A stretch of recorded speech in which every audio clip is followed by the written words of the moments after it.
வணக்கம் மாணவர்களே, இன்றைக்கி ஸ்டாண்டர்ட் 6th சயின்ஸில் மேக்னெட்டிக் செப்பரேஷன் அந்த ஆக்டிவிட்டி தான் பார்க்க போகிறோம்.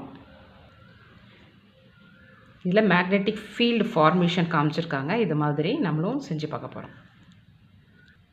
ஒரு A4 ஷீட் எடுத்துக்கிறோம். அதில் அயன் பார்ட்டிகிள்ஸ் அதில் ஸ்ப்ரெட் பண்ணுறோம். அயன் பார்ட்டிகிள்ஸை ஸ்ப்ரெட் பண்ணிட்டோம். இதில் மேக்னெட்டை வைக்க போகிறோம்.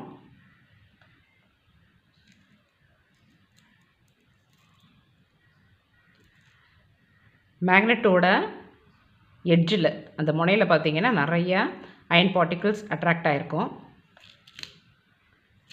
இந்த சைடில் பார்த்தீங்கன்னா இந்த சென்டர் பாயிண்ட்டை விட சைடில் கம்மியாக அட்ராக்ட் ஆகிருக்கும்.